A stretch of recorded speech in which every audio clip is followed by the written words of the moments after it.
Assalamualaikum warahmatullahi wabarakatuh. Kali ini aku mau menyampaikan tentang investigasi kecelakaan yang biasanya sering dilakukan oleh manajemen HSSE atau Dinas Keselamatan Kesehatan Kerja.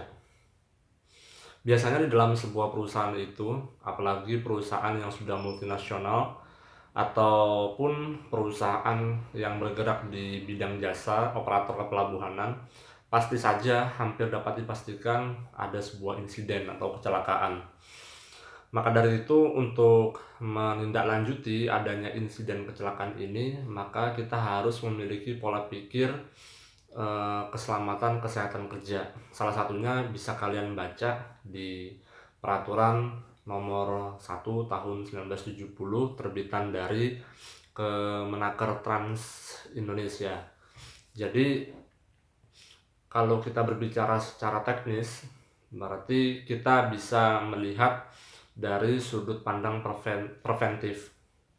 Sudut pandang preventif ini adalah kita ketika melihat sebuah insiden,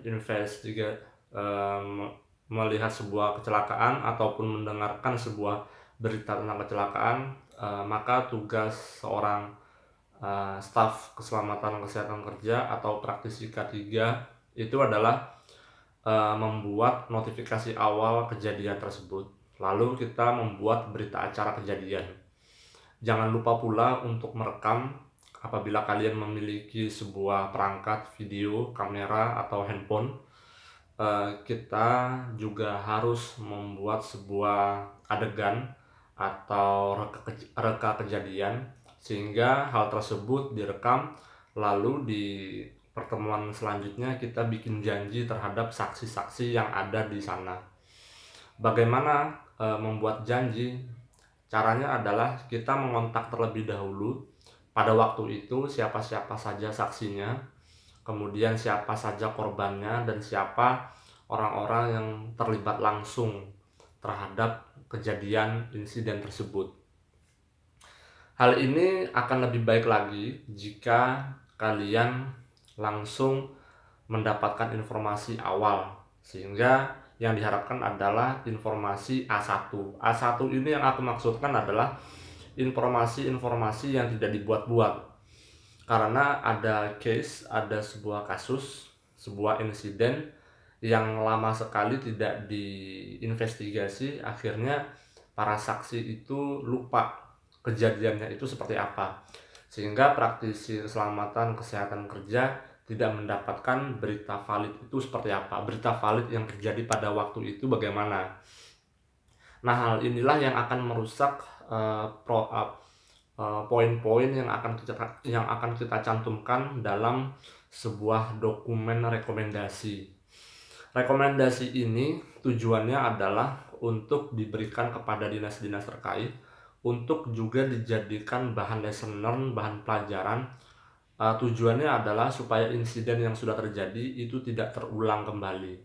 Kita ambil kasus contoh sopir truk trailer ketika dia sudah menyampaikan kontainer ke kapal, dia otomatis harus kembali lagi ke pabriknya untuk mengambil kembali kontainer dari pabriknya, lalu diantar lagi ke pelabuhan. Nah, di pertengahan jalan itu ada truk trailer yang akan berbelok ke kanan, sedangkan supir truk trailer yang berasal dari pelabuhan dia hendak keluar. Mereka sama-sama kencang, kemudian yang satu hendak belok ke kanan, namun yang satunya lagi hendak menghindari adanya potensi tertabrak. Maka dari itu, ini kejadiannya pernah yang aku lihat sendiri melewati sebuah rekaman ya yang ada di CCTV sebuah pelabuhan. Syukurnya tidak terguling dan kedua sopir itu tidak mengalami kecelakaan yang serius. Hanya beberapa bagian tubuh di truknya saja yang beset-beset atau rating kanannya, lampu kanannya itu yang tidak berfungsi kembali. Nah, hal ini kan perlu ditangani secara serius dan dipanggil secara cepat bagaimana kronologisnya. Nah, biasanya hal ini bisa dipimpin oleh para praktisi keselamatan kesehatan kerja.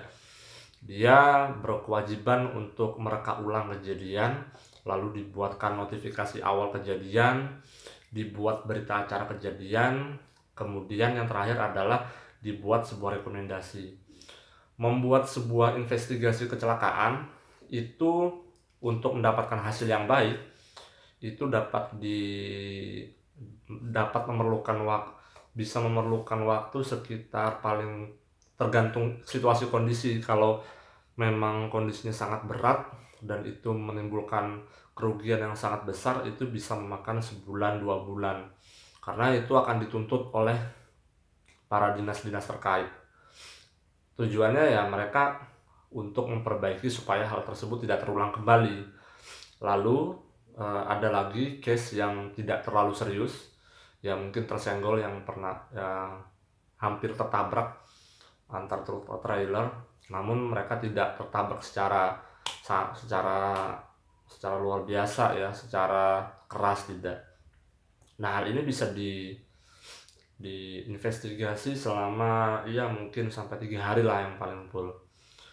Lalu berita acara kejadian tersebut ditandatangani oleh para saksi dan para pelaku yang berhubungan langsung yang membuat insiden tersebut. Lalu dokumen tersebut serahkan kepada tim SMMR, Sistem Manajemen Mutu dan Risiko. Tujuannya adalah agar mereka menganalisa kembali bagaimana hal ini bisa terulang. Ketika dianalisa ternyata penyebabnya ini dan rekomendasi dari hasil investigasi tersebut sudah jelas, maka dari itu akan muncul beberapa langkah preventif selanjutnya. Dan hal ini memang perlu kerjasama antara tim K3, tim SMMR, Sistem Manajemen Mutu Risiko, dan dinas-dinas terkait juga. Dan tujuannya memang supaya investigasi kecelakaan ini berjalan secara lancar dan kejadian serupa tidak akan terulang. Mungkin itu dulu yang mau aku sampaikan secara singkat aja. Jangan lupa subscribe, like, share, dan komen. Terima kasih. Wassalamualaikum warahmatullahi wabarakatuh.